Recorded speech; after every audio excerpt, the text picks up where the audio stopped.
Shalom saudaraku, mari kita berdoa. Bapa dalam sorga, buka hati pikiran kami mau belajar kebenaran firman-Mu. Terima kasih ya Bapa. Dalam nama Tuhan Yesus kami berdoa. Amin. Saudaraku, kembali lagi berjumpa di acara kesayangan kita, Life Study. Sebab orang yang berhenti belajar, berhenti bertumbuh. Saya akan meneruskan pembahasan kita sekarang di Matius pasal yang ke-8, mulai dari ayat yang ke-18 sampai selesai ayat yang ke-34.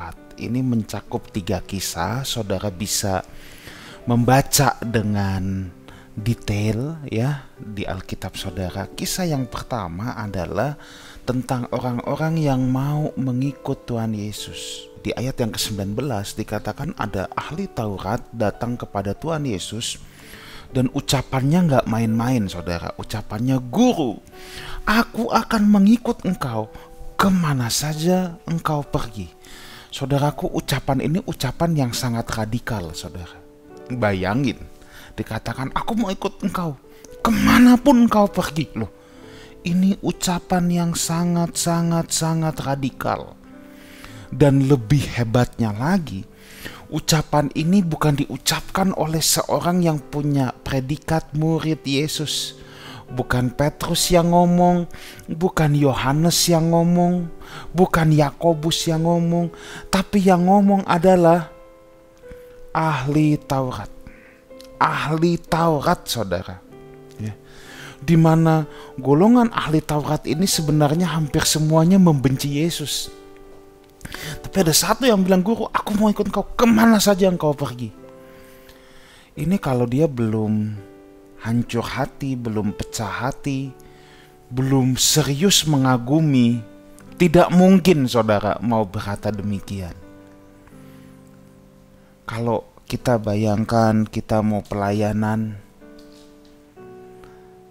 ada orang yang mau pelayanan pilih-pilih saudara. Ada orang yang udah pecah hati, "Saya mau melayani Tuhan, ngapain pun saya mau."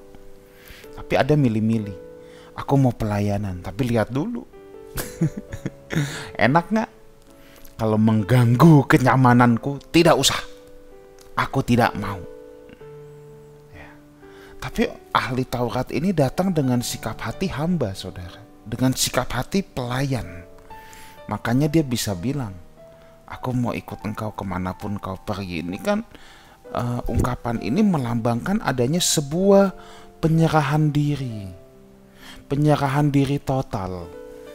Dia gak bilang, "Aku mau pergi, aku mau ikut engkau, tapi lihat dulu ya."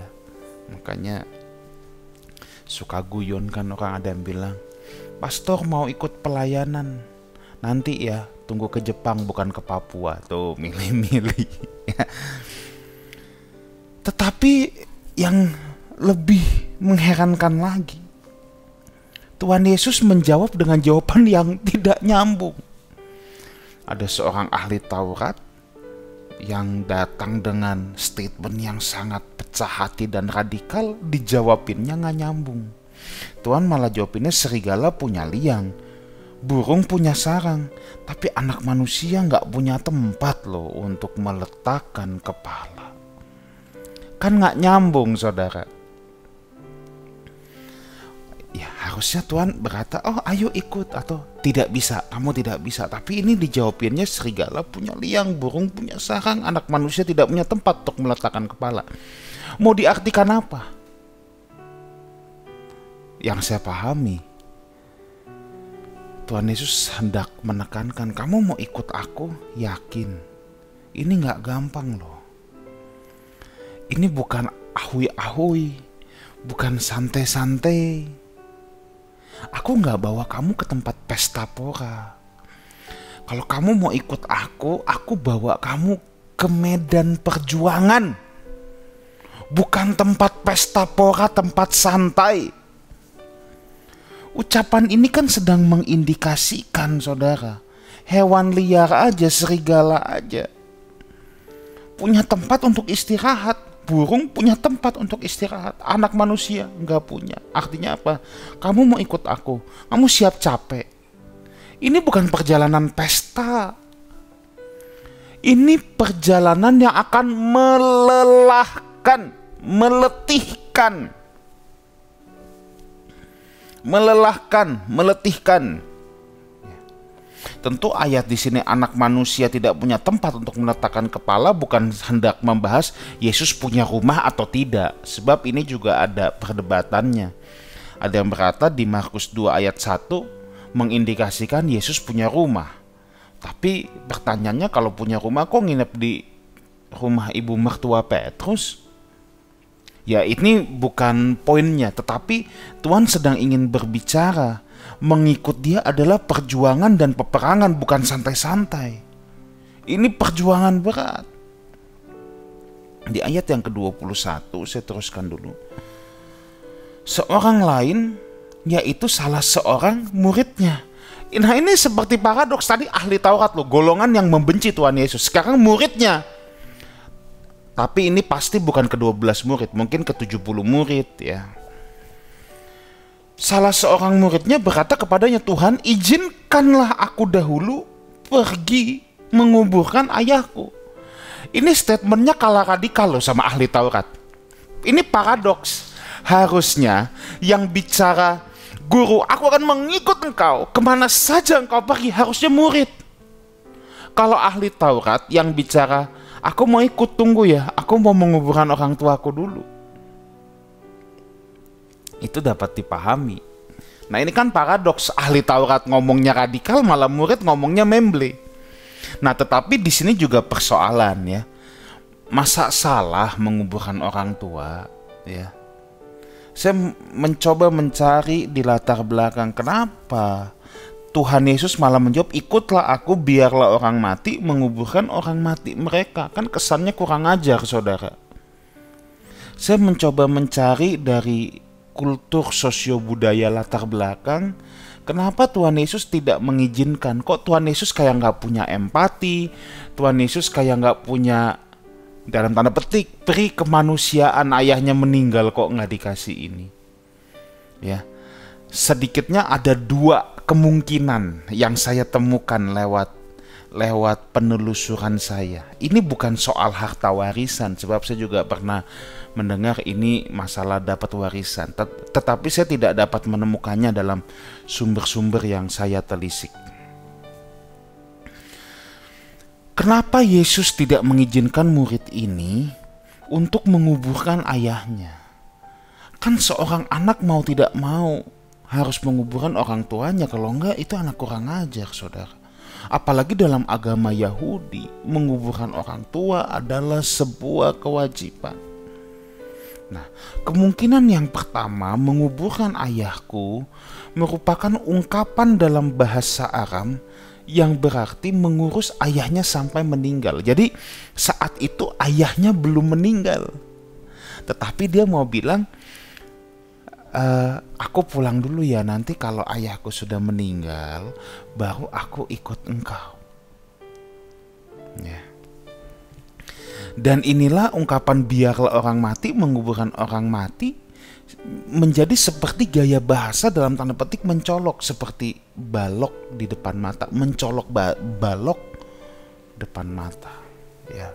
Jadi gaya bahasa majas ya. Di sini hendak Tuhan Yesus mau katakan bahwa adanya mengikut aku itu sense of urgency.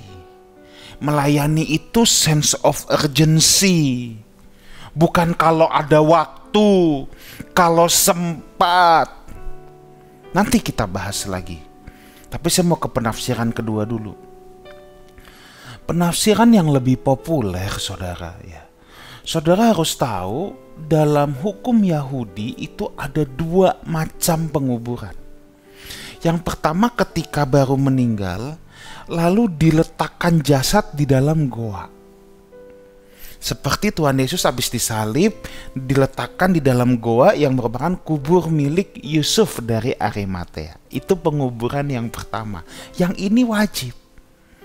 Nah, 1 tahun kemudian, kira-kira 1 tahun, ya, tulang belulang bekas itu dipindahkan ke kotak ossuary. Inilah penguburan yang kedua, saudara. Nah, banyak ahli dan saya juga sependapat, kemungkinan besar ketika Tuhan Yesus di setting ini adalah ini masalah penguburan yang kedua. Nggak mungkin penguburan yang pertama. Kenapa?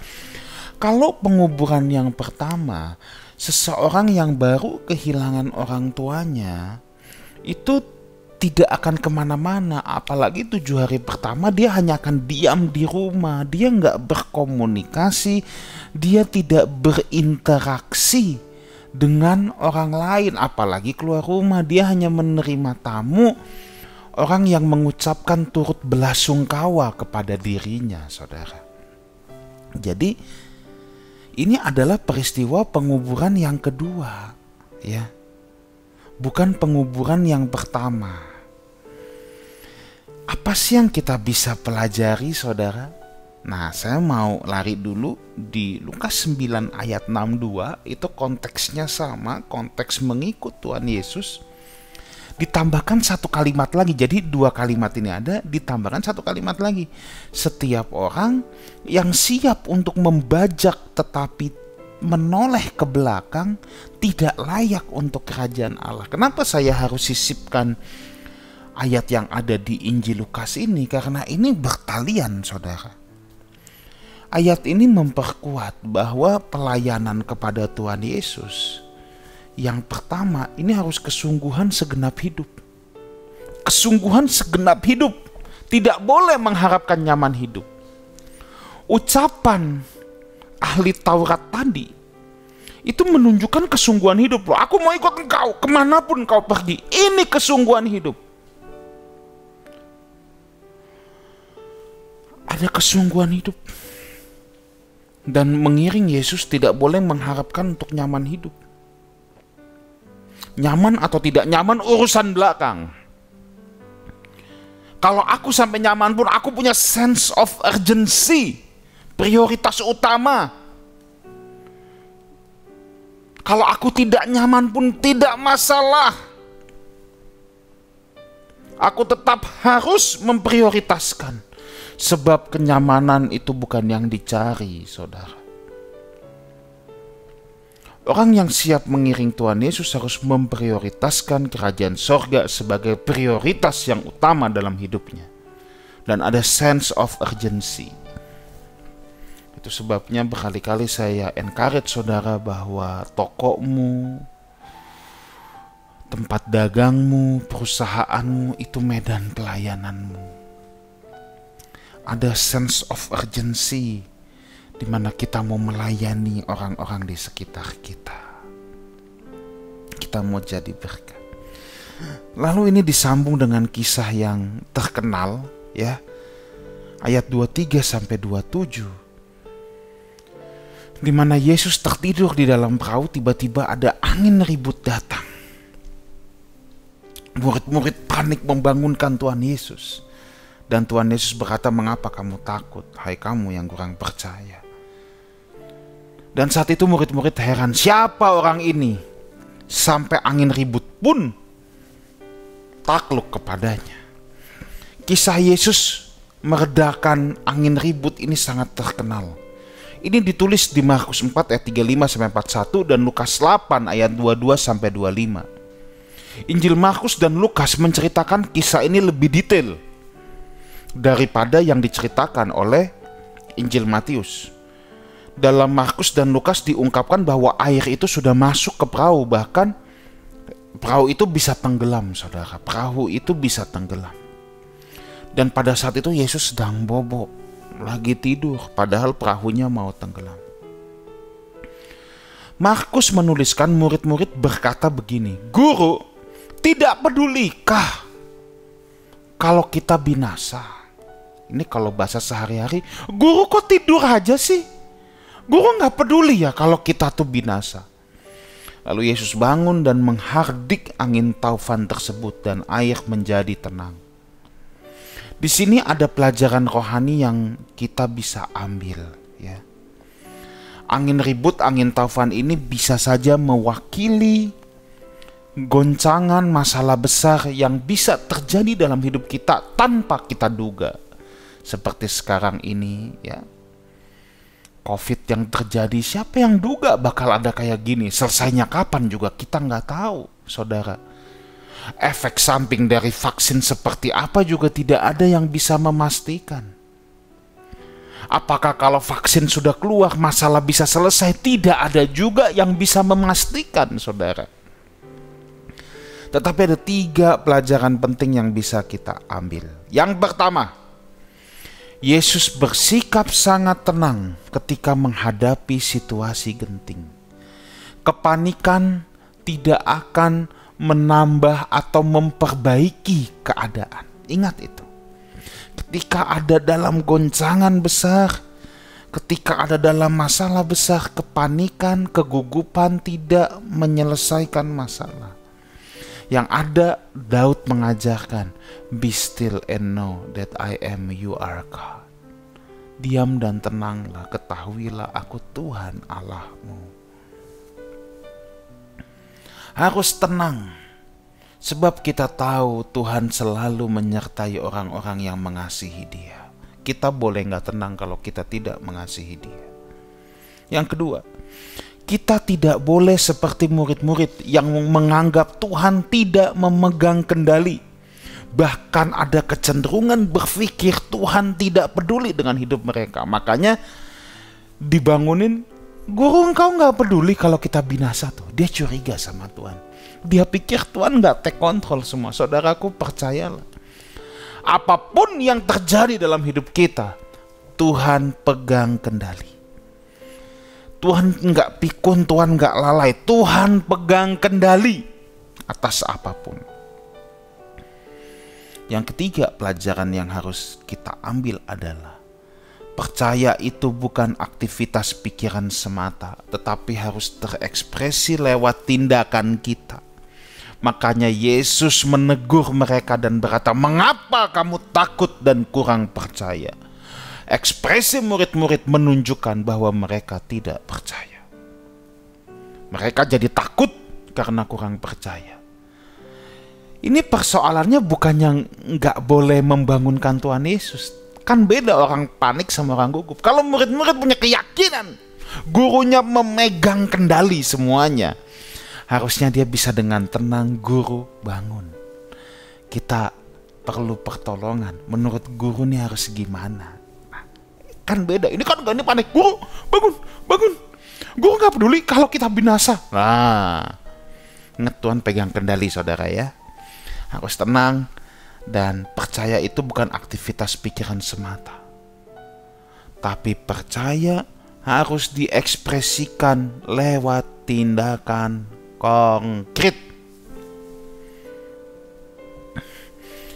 Kisah yang terakhir ini tentang Yesus menyembuhkan orang yang kerasukan setan yang ada di Gerasa atau Gadara. Markus dan Lukas juga mencatat dan ditulis Gerasa. Matius tulis Gadara. Bisa ada 2 kemungkinan. Yang pertama, memang terjadi kekeliruan kecil dalam penyalinan ejaan, karena memang terdapat perbedaan ejaan dalam manuskrip yang berbeda. Tetapi yang kedua, Gadara mungkin merupakan ibu kota dari Gerasa dan Matius menyebutkannya. Dan itu jangan kita jadikan persoalan. Tetapi yang menarik di sini, Injil Matius menyatakan ada 2 orang yang kerasukan setan.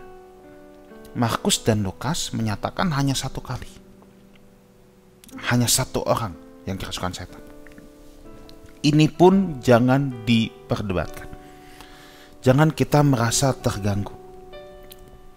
Mungkin saja yang satu lebih menyita perhatian, lebih gawat kondisinya. Jadi Matius memfokuskan pada yang satu itu. Yang menarik juga adalah dalam terjemahan bahasa Inggris, saudara ya. NIV menjelaskan sebagai unclean spirit, roh najis, bukan roh jahat, tapi roh najis. Nah, kalau dikatakan sebagai unclean karena kata ini nih juga punya makna yang penting, saudara. Markus menuliskannya secara kontekstual. Saudara harus ingat, dia tinggal di kuburan. Kuburan itu pasti terletak di luar kota. Sebab untuk orang Yahudi najis, untuk memegang mayat itu najis, saudara. Tidak boleh tinggal dekat kuburan. Tetapi orang ini tinggal dekat kuburan, jadi otomatis jadi najis. Dan ditambah lagi nanti di akhir cerita, daerah ini kemungkinan adalah bukan daerah orang Yahudi. Sebab ada kawanan babi, ada orang yang punya usaha peternakan babi, saudara.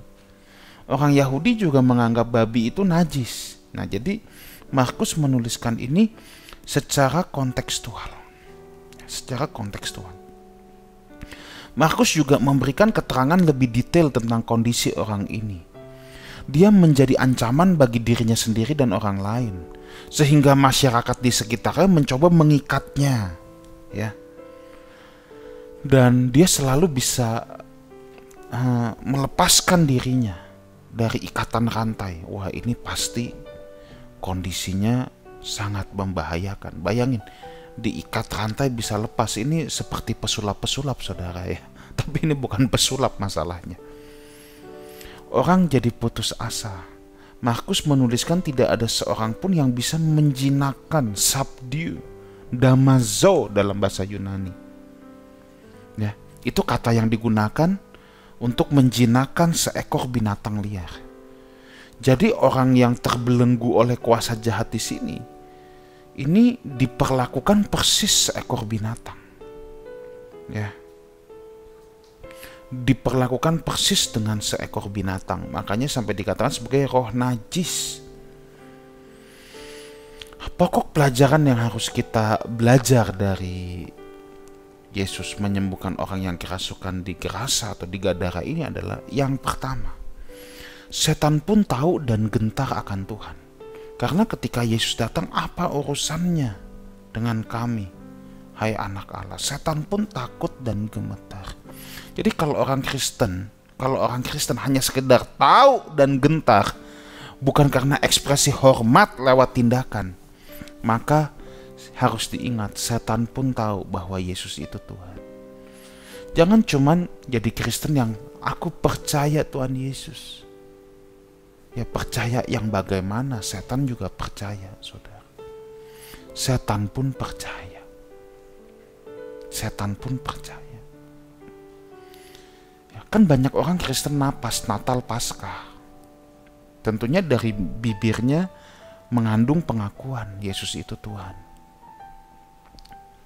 Setan pun percaya. Yang kedua, setelah Yesus melepaskan orang itu dari roh jahat, penduduk di kota itu menyuruhnya pergi meninggalkan kota itu.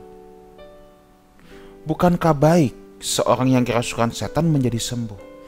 Rupanya kerugian yang diderita akibat banyaknya babi yang mati membuat geram penduduk kota tersebut. Seringkali manusia dihargai lebih rendah daripada hewan, apalagi kalau menyangkut nyawa sesamanya. Di sini yang kita bisa belajar, saudara, nilai setiap manusia adalah korban darah Tuhan Yesus Kristus. Kita harus menghargainya. Kita harus menghargainya. Hewan tidak diciptakan segambar serupa, tetapi manusia diciptakan segambar dan serupa dengan Tuhan. Yang ketiga, pelajaran yang kita ambil yang terakhir. Orang ini kalau saudara baca di akhir kisah, itu mau ikut Tuhan Yesus, habis disembuhkan, saudara. Tapi orang ini ditolak. Kenapa ditolak? Orang ini justru ditugaskan untuk memberitakan kabar baik ke kampung halamannya. Orang itu menjadi kesaksian yang hidup bagi orang-orang di sekitar Dekapolis. Pelajaran apa yang bisa kita ambil, saudara? Melayani Tuhan itu nggak harus jadi pendeta. Melayani Tuhan itu nggak harus pelayanan mimbar, saudara. Melayani Tuhan itu dimulai dari lingkungan sekeliling kita. Melayani keluarga kita itu melayani Tuhan. Melayani komunitas kita itu melayani Tuhan. Melayani orang-orang di sekitar kita, di tempat usaha kita, rekan kerja kita, itu juga melayani Tuhan. Itu sebabnya jangan berlomba-lomba dapat pelayanan mimbar. Ketika saudara dalam komunitas di gereja di mana saudara tertanam. Saudara menghiburkan yang susah hati, menguatkan yang lemah, itu pun pelayanan. Kiranya life study ini memberkati kita semua.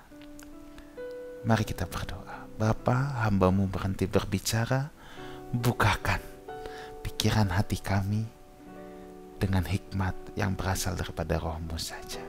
Dalam nama Tuhan Yesus kami berdoa. Amin. Saudaraku, jangan lupa subscribe YouTube channel Lifehouse Jakarta, YouTube channel Lifehouse Music. Di sana saudara akan mendapatkan pengajaran-pengajaran dan pujian penyembahan. Ya. Dan Bible Study ini siaran tundanya juga ada di YouTube channel Lifehouse Jakarta. Dan di sana juga ada online Sunday Service setiap minggu jam 10 pagi. Dan juga follow Instagram Lifehouse Jakarta, Facebooknya juga Lifehouse Jakarta. Sampai jumpa di program kesayangan kita Life Study minggu depan di waktu dan jam yang sama, sebab orang yang berhenti belajar berhenti bertumbuh. Tuhan Yesus menyertai kita semua. Haleluya.